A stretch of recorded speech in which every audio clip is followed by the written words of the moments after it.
선하신 하나님께서 이 세상을 창조하셨을 때도 밤이 되고 아침이 되니 첫째 날이었고, 또 밤이 되고 아침이 되니 둘째 날이었습니다. 하나님께서 우리에게 빛과 어두움을 때를 따라 골고루 비추어 주셔서 하나님의 은혜를 깨닫게 하시고, 오늘 우리의 된 것이 다 하나님의 은총임을 새롭게 깨닫게 하시는 주의 사랑을 감사드립니다. 오늘의 모든 일이 힘들고 어려워도, 우리의 살아가는 삶이 고달퍼도 우리를 위하여 예비하신 영원한 시간에 비추어 볼 때 오늘의 여러모로 어려움은 잠깐 지나가는 것임을 다시 한번 깨닫습니다. 사랑하시는 주님, 성도들을 위로하여 주시고 이러한 많은 경우를 통해서 우리를 세우시고 변화시키시고 새롭게 하시는 주의 섭리의 손길 안에서 안식을 누리며 평안을 얻게 하시고, 변함없이 주님을 사랑하는 주의 백성들 되게 하여 주시옵소서. 세상에 요동하고 나라들이 흔들리고 바뀌지만 이 일을 통하여 하나님께서 약속하시고 선지자들을 통하여 예언하신 말씀이 응하여지는 줄 믿고 하나님 앞에 찬송을 드립니다. 이 시간의 말씀을 깊이 깨달을 수 있는 은총을 부어 주시옵소서. 예수님의 이름으로 기도합니다. 아멘. 오늘은 모든 짐승과 다른 넷째 나라라는 제목으로 다니엘서 7장 23절부터 27절까지 우리 같이 읽으시겠습니다. 모신자가 이처럼 이르되, 넷째 짐승은 곧 땅의 넷째 나라인데 이는 모든 나라보다 달라서 천하를 삼키고 밟아 부서뜨릴 것이며, 그 열뿔은 이 나라에서 일어날 열왕이요 그 후에 또 하나가 일어나리니 그는 먼저 있던 자들과 다르고 또 새 왕을 복종시킬 것이며, 그가 장차 말로 지극히 높으신 자를 대적하며 또 지극히 높으신 자의 성도를 괴롭게 할 것이며, 그가 또 때와 법을 변개코자 할 것이며, 성도는 그의 손에 붙인 바 되어 한 때와 두 때와 반 때를 지내리라. 그러나 심판이 시작된즉 그는 권세를 빼앗기고 끝까지 멸망할 것이요, 나라와 권세와 온 천하 열국의 위세가 지극히 높으신 자의 성민에게 붙인 바 되리니 그의 나라는 영원한 나라이라. 모든 권세 있는 자가 다 그를 섬겨 복종하리라 하여. 아멘. 그동안 여러 시간 우리는 다니엘서 7장을 공부했습니다. 다니엘서 7장은 유대에서 바벨론으로 포로로 잡혀간 다니엘이 바벨론 제국의 마지막 왕이었던 벨사살 원년에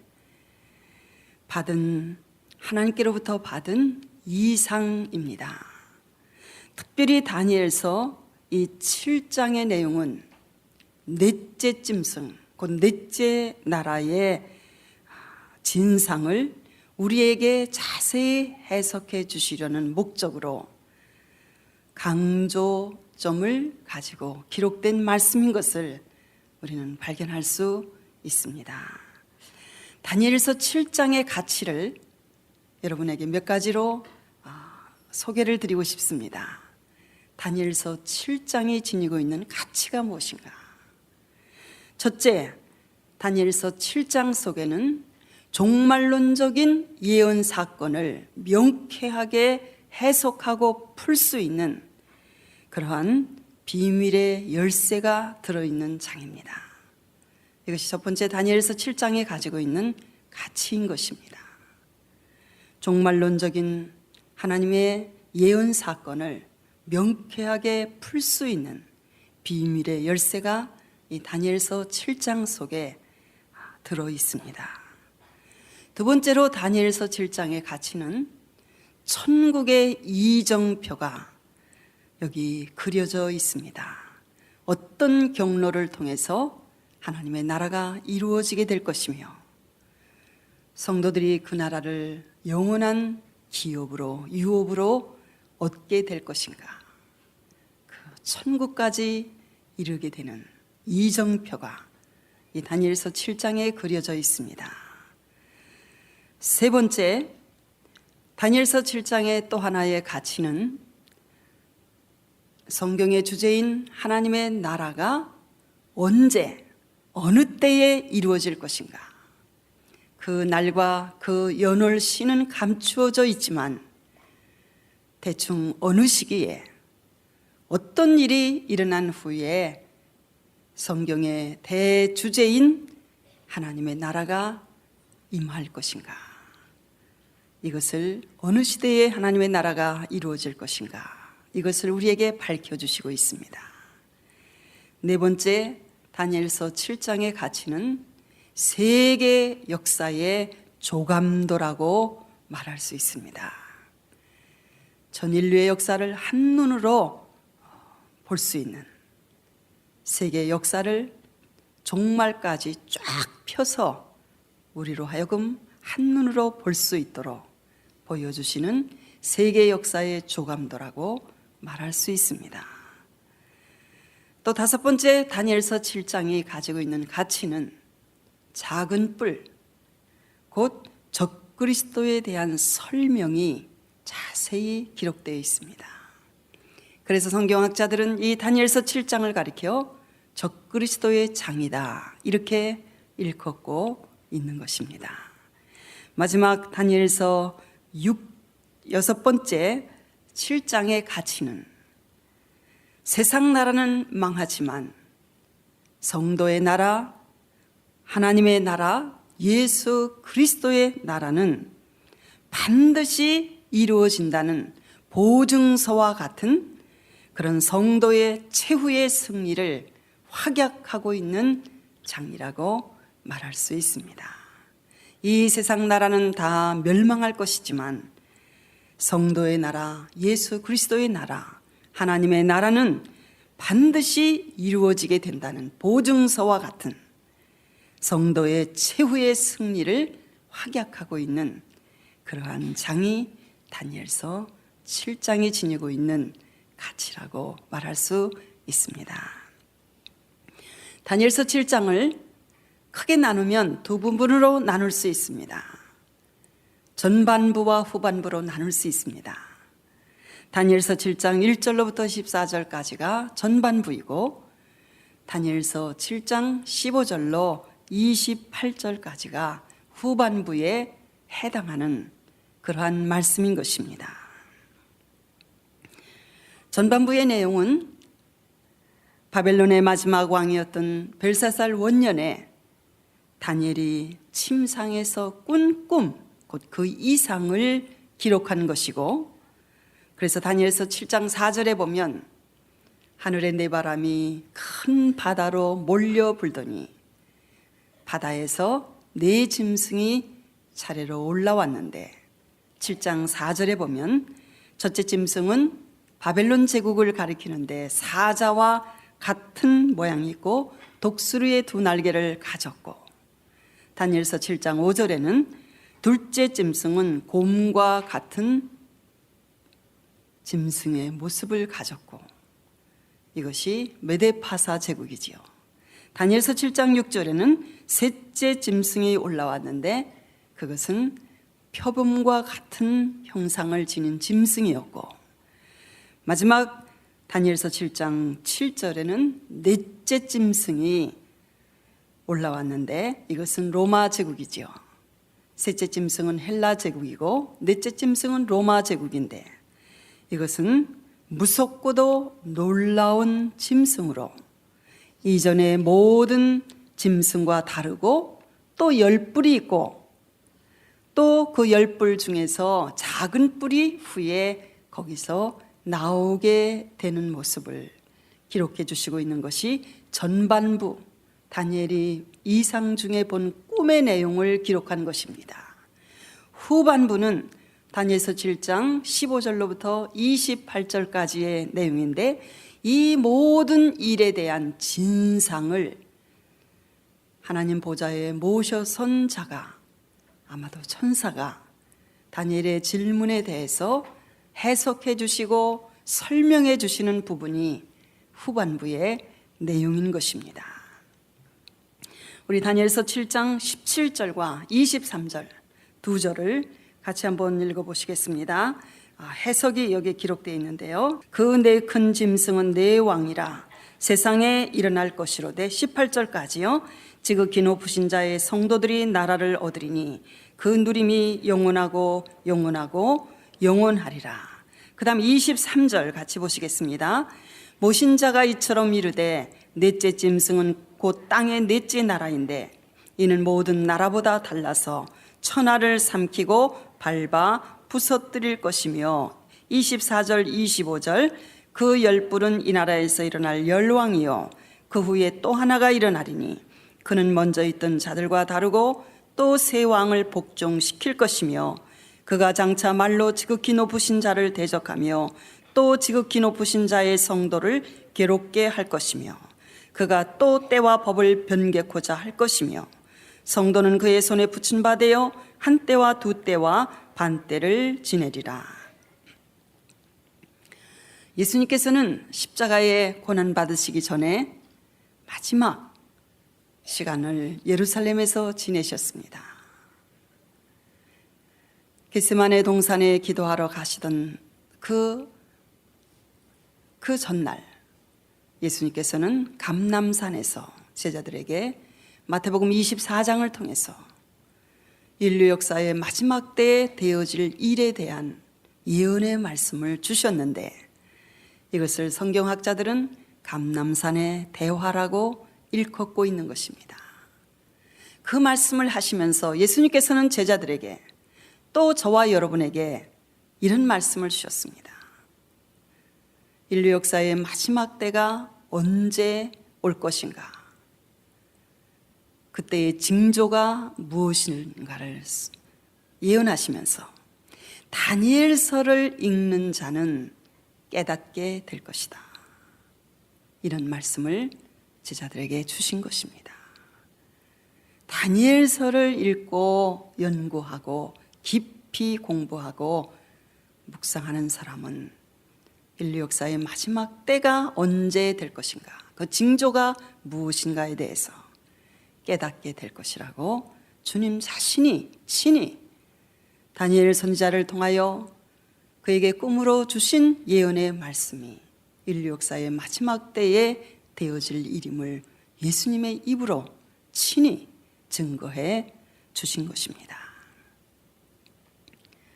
여러분은 이 다니엘서를 공부하면서 깊은 관심이 있으십니까? 아니면 그냥 아침 시간에 버스가 이 시간에 여기 도착하니까, 또 아내나 남편이 성가대를 하시니까 뭐 어디 딴 데 가서 있을 시간도 없고 그래서 그냥 앉아 계시는 형편이십니까? 제가 많이 궁금합니다. 이거 소설책도 아니고 무슨 시중에 흔히 출판되어 있는 여러 가지 책들 중에 하나가 아닙니다. 저와 여러분의 구원, 저와 여러분을 위해서 하나님께서 예비하신 우리의 영원한 소망, 그 하나님의 나라가 역사적으로 이 땅에 이루어지기까지 그 역사적인 이런 과정을 거쳐서 하나님의 나라가 이루어질 것이라는 가장 영광스럽고 가장 아름다운 소망을 우리에게 약속하신 그런 말씀인 것입니다. 자, 우리 그런 마음으로 우리 말씀을 깊이 있게, 관심 있게, 마음에 깊이 담으려는 열정을 가지고, 그리고 주께서 성령을 통해서 깨닫게 해주시기를, 은총을 부어주시기를 간구하는 심정으로 저와 여러분이 이 말씀을 대했으면 좋겠습니다. 이 모든 일의 진상에 대한 자세한 설명이 다니엘서 7장의 후반부인 다니엘서 7장 15절로부터 28절까지의 말씀인 것입니다. 이 네 큰 짐승은 세상에 일어날 네 왕이요 네 나라를 말하는 것이라고 해석해 주셨습니다. 특별히 오늘 저와 여러분이 처음 시간에 읽은 다니엘서 7장 19절로부터 27절까지는 이 넷째 짐승에 대한 해석이 설명이 집중적으로 기록되어 있습니다. 사실 첫째, 둘째, 셋째는 딱 한 구절씩밖에는 기록이 안 돼 있어요. 나머지는 전부 넷째 짐승에 대한 해석이고 설명이 다니엘서 7장에 기록되어 있는 것입니다. 다시 한번 제가 강조해서 말씀드립니다. 다니엘서 7장 전체가 이 넷째 짐승에게 집중되어 있는 것을 알 수 있습니다. 첫째 짐승, 둘째 짐승, 셋째 짐승, 곧 첫째 나라, 둘째 나라, 셋째 나라, 이 나라들에 대해서는 바벨론 제국, 메데파사 제국, 헬라 제국에 대해서는 그냥 간단하게 한 절씩만 언급이 되어 있지만 네 번째 짐승에 대해서는 나머지 전부가 이 넷째 짐승에 대하여 집중적으로 기록해 주시고 있는 것을 볼 수 있는 것입니다. 오늘 저는 모든 짐승과 다른 넷째 나라라는 제목을 붙여서 오늘 저와 여러분이 함께 이 말씀을 공부하려고 하는 것입니다.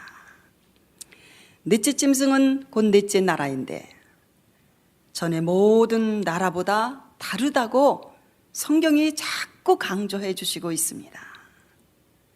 여기에 종말적인 예언 사건과 관계되는 비밀의 열쇠가 바로 여기에 들어있는 것입니다. 넷째 짐승은 전에 다른 짐승과 바벨론이나 메데파사나 헬라 나라와 다르다. 어떻게 다르냐? 이 넷째 짐승이 먼저 다른 셋째 나라들과 다른 점이 무엇이냐?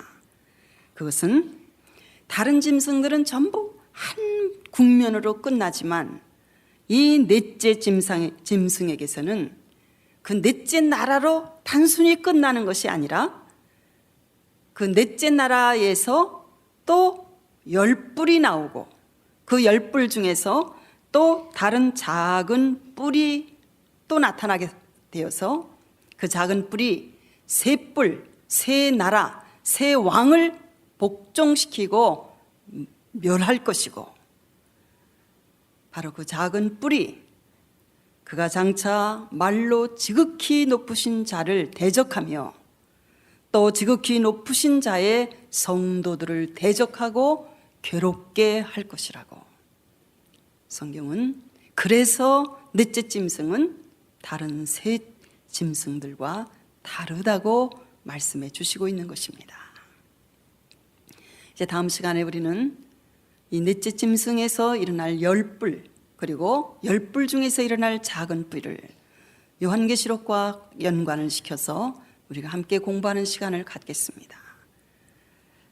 요한계시록은 로마 시대의 사도 바울에게 하나님께서 보여주신 예언의 말씀이고 이 다니엘서 7장은 바벨론 시대에 하나님께서 다니엘에게 보여주신 인류 역사의 마지막 종말까지 일어날 예언적인 사건에 대한 하나님의 나라가 이루어지기까지 역사적으로 어떤 과정을 거칠 것인가에 대한 예언의 말씀이 기록되어 있는데 내용이 똑같습니다.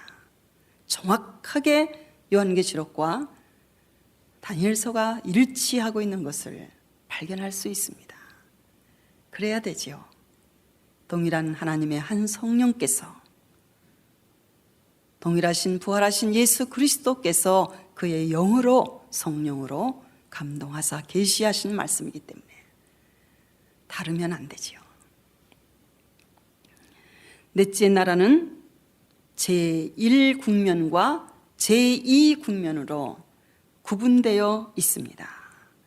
다른 모든 나라들은 한 번 나타났다가 그냥 역사상에서 사라지고 말지만 이 넷째 나라인 로마는 제1국면, 첫 번째 로마 제국이 있고 그 다음에 여기서 나타날 열불로 이루어진 열나라, 제2국면이 있습니다. 거기다가 또 그 가운데서 또 한 작은 뿔이 일어나게 될 것이라는 이런 여러 단계를 거쳐서 인류 역사의 최후에 나타날 적그리스도의 등장, 그때에 예수 그리스도께서 감람산에 그의 발이 예루살렘 앞 동편 감람산에 서실 것이요, 예수님이 승천하신 장소인 스가랴서 14장에 보면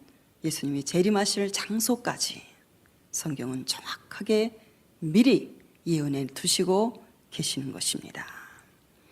그래서 편의상 이 넷째 짐승, 곧 넷째 나라의 첫 번째 국면을 우리는 과거 로마 제국이라고 부르고, 그리고 제2국면을 거기서 일어날 열불, 그것을 미래의 로마 제국, 다르게 표현하면 신로마 제국이라고 우리가 그냥 편의상 우리가 부르기로 하겠습니다.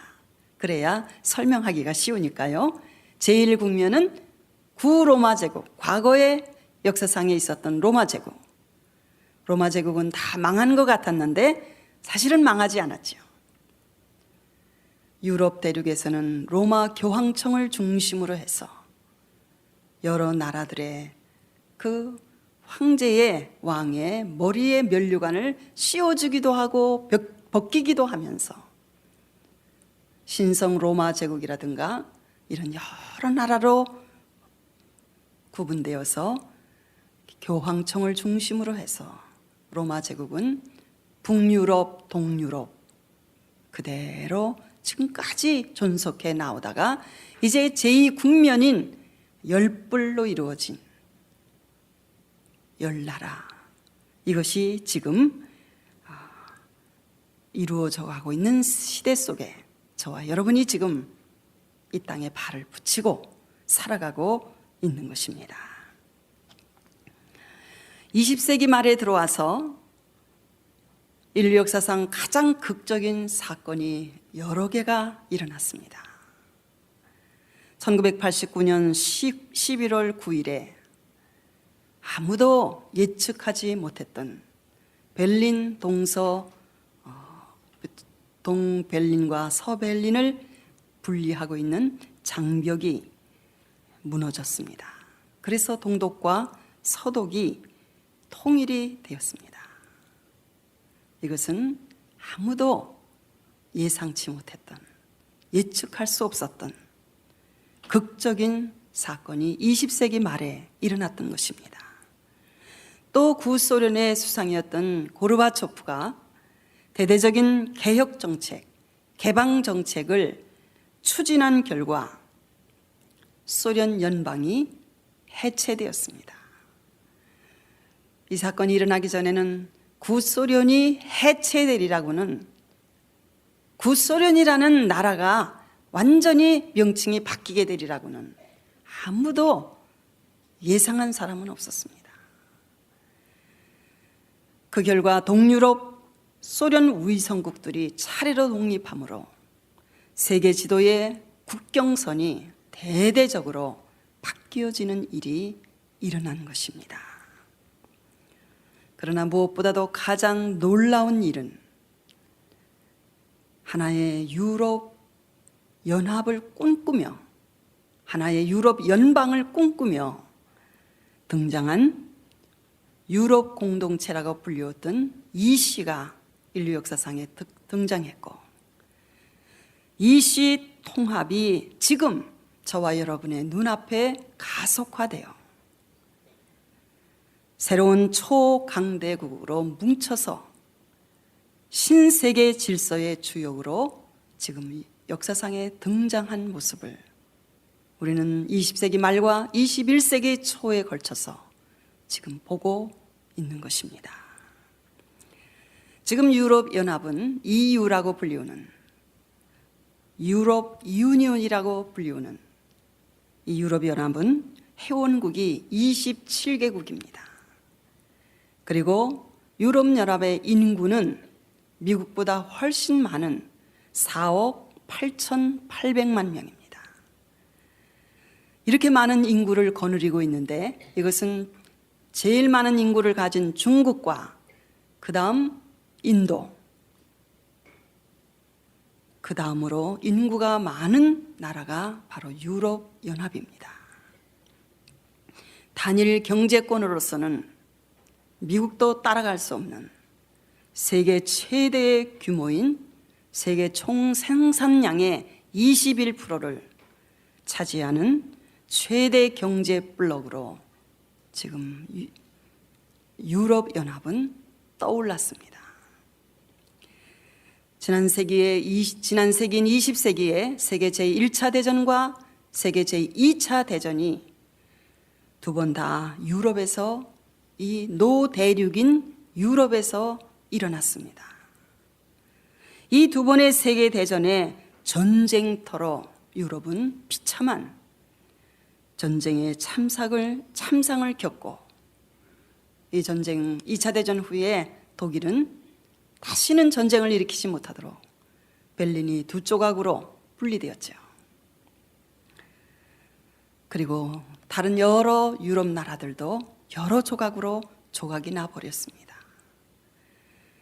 그러나 그들은 마침내 유럽 합중국을 만들고자 통합운동을 시작했는데, 그 이유는 왜 그들이 유럽을 하나로 통합하려는 시도를 시작하였는가 하면 공산주의 세력의 팽창을 저지하기 위해서, 두 번째 이유는 미국이 경제적으로 유럽을 자꾸 예속화하고 간섭하니까 미국의 경제적인 예속에서 벗어나고 탈피하기 위해서, 그리고 세 번째 이유는 구로마 제국의 영광을 회복하기 위한 목적으로 유럽의 통합운동을 시작한 것입니다. 과거 로마 제국에 속했던 나라들이 다시 하나로 뭉쳐서 거대한 EU라는, 유럽연합이라는 공식 이름으로 지금 유럽의 깃발 아래 세계 무대에 등장하였습니다. 이것은 몇 년 전만 해도 전혀 실현이 불가능한, 전혀 있을 수 없는 일이 지금 우리 눈앞에 나타나 있는 것입니다. 우리가 잘 아는 대로 유럽기는 파란 바탕에 노란 별 12개가 둥그랗게 그려져 있습니다. 유럽기는 1986년에 EC의 정식 국기가 되었습니다. 이 12개의 별, 숫자 12은 완전과 충만을 상징하는 숫자입니다.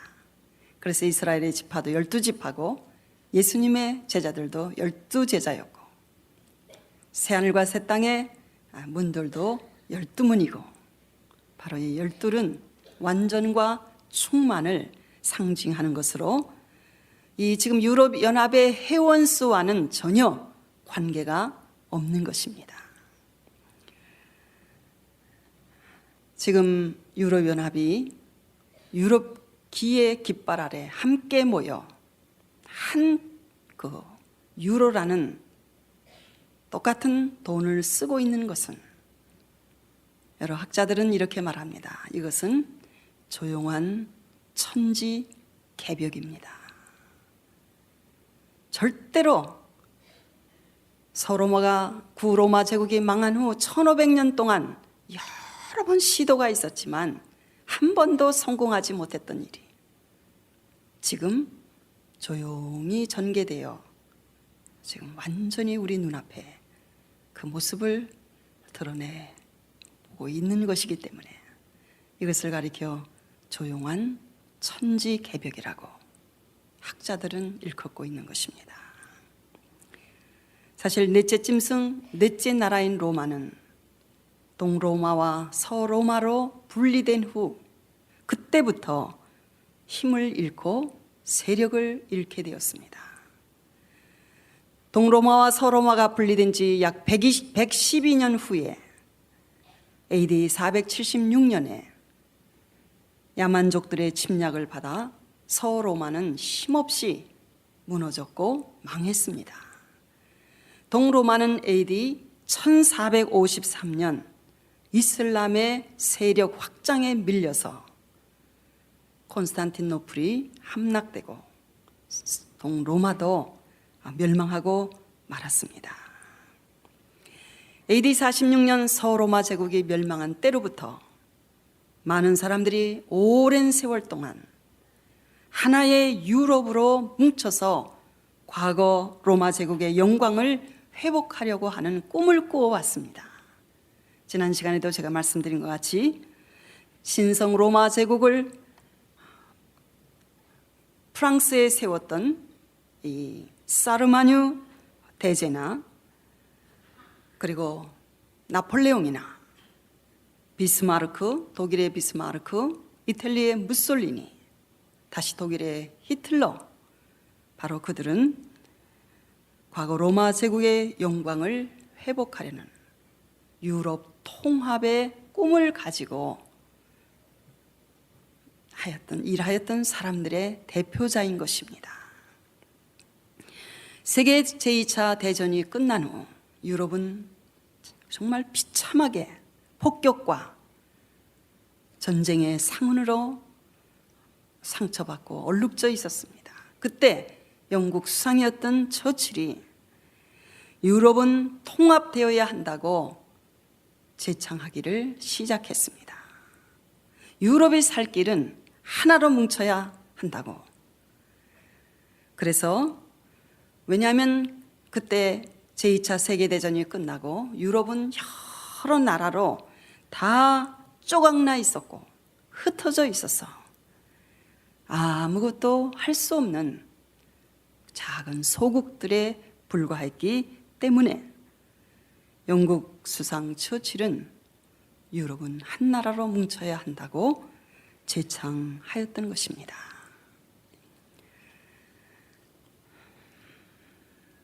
서로마가 AD 476년에 멸망당한 지 약 1500년 후인 1957년부터 과거 로마 제국의 영토 안에서 다시 새로운 열나라, 열불이 일어나는 그런 역사적인 놀라운 일이 일어나게 되었는데, 그 역사적인 활동에 대해서 제가 여러 해 동안 공부하고 신문을 스크랩하고 또 이런 내용이 나오면 눈이 번쩍 뜨여서 제가 메모해 놓은 거, 이런 것들을 정리한 것을 여러분에게 소개를 드리고 싶습니다.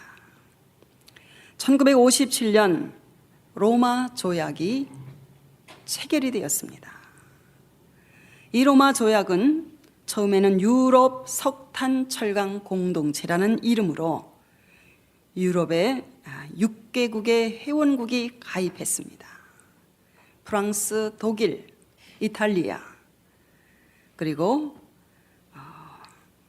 베네룩스 상국이라고 불리우는 벨기에, 네덜란드, 룩셈부르크, 이렇게 6나라가 1957년에 로마 조약을 체결했습니다. 이것이 유럽 경제 통합의 첫 단추를 끼우는 일이었습니다.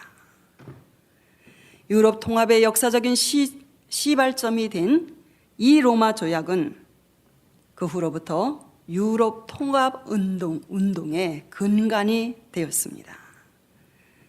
이 로마 조약의 산파역으로 누가 주도적인 역할을 감당했는가 하면 로만 캐토릭의 교황청이 이 조약의 산파 역할을 담당했습니다. 왜냐하면 그 당시 유럽 각국의 정치가들이 대부분이 로마 가톨릭 신자들이었기 때문이었습니다. 1967년 이 로마 조약이 조금 더 발전해서 유럽 공동체라는 유럽 커뮤니티라는 EC가 탄생하였고, 그 다음 1973년 6개국에서 덴마크, 영국, 아일랜드가 바로 이 유럽 공동체에 가입을 했습니다.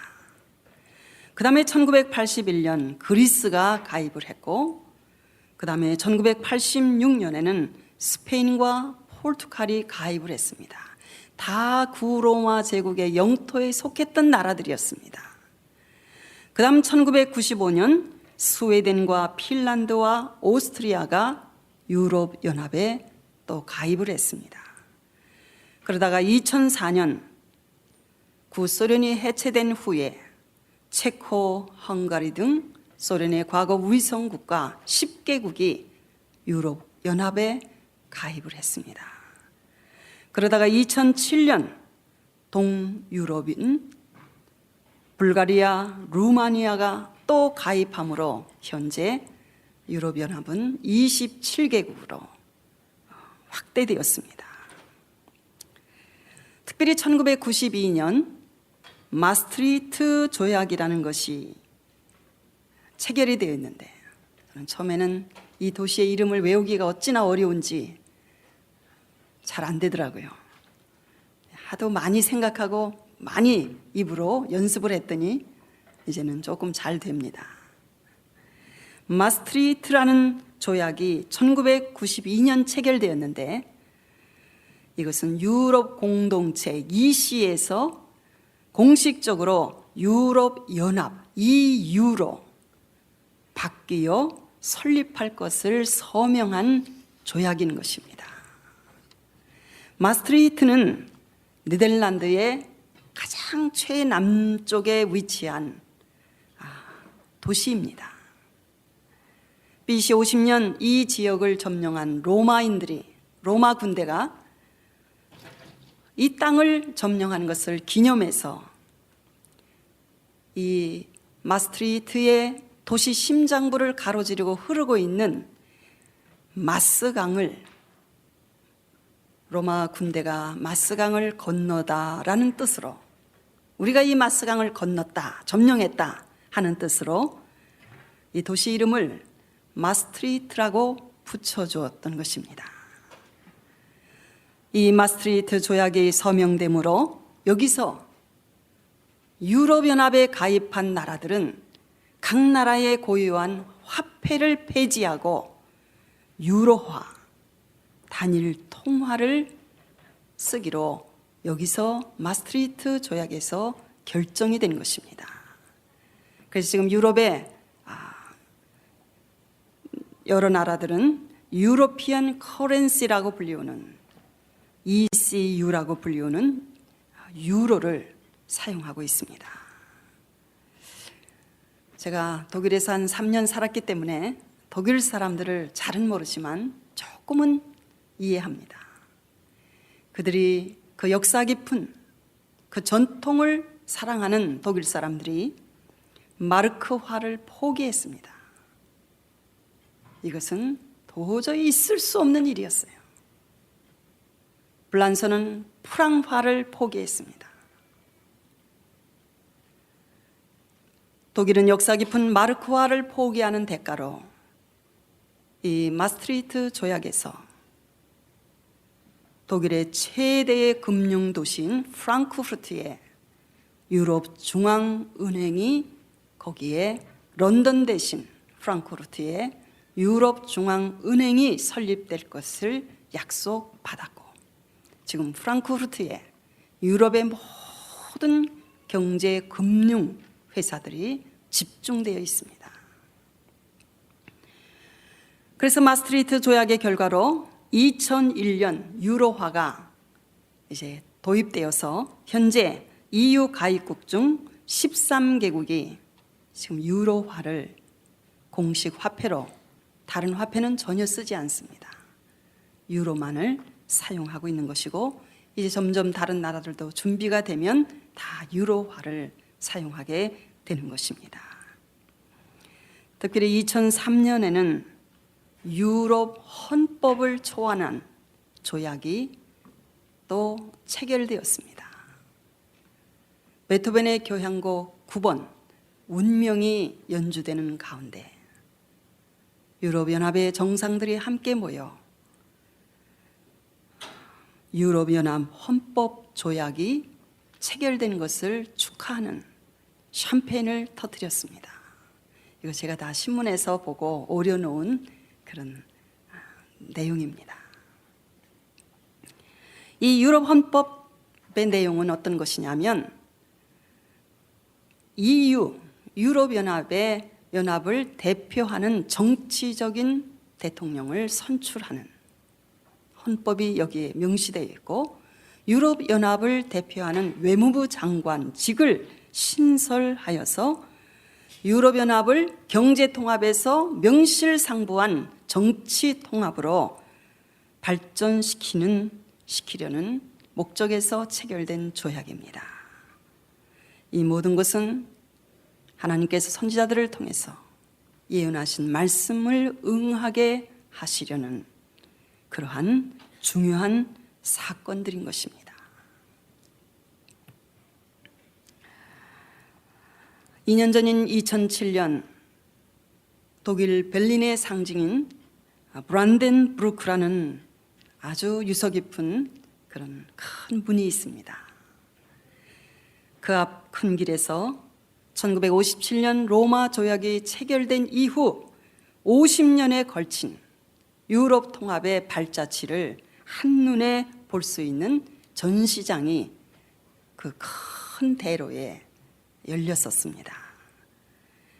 그리고 유럽 통합의 역사적인 출발점이 된 1957년에 체결된 로마 조약 체결 50주년을 자축하고 기념하는 그런 유럽연합 정상회의가 독일 베를린에서 열렸던 것이었습니다.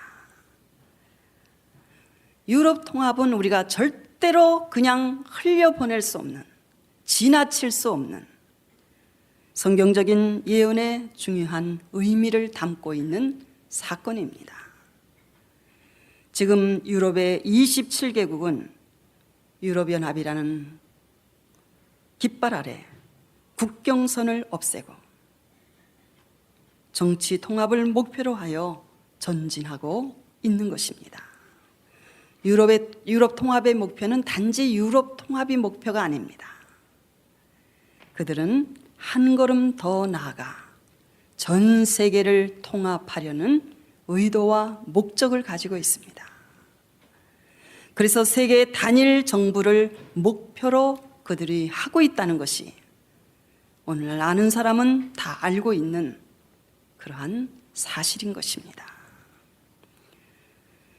이 세상을 열불 열나라로 만들어서 그 시대를 이루기 위해서, 그리고 그 마침내 그 열불 열나라에서 한 작은 뿔, 적그리스도가 등장할 수 있는 무대를 마련하기 위해서 지금 유럽은 끊임없이 활동하고 그 목표를 향해서 계속 느린 것 같지만 계속해서 발전하고 전진하고 있는 것입니다. 1968년 4월에 창설된 로마 클럽이라는 비공식 기구가 있습니다.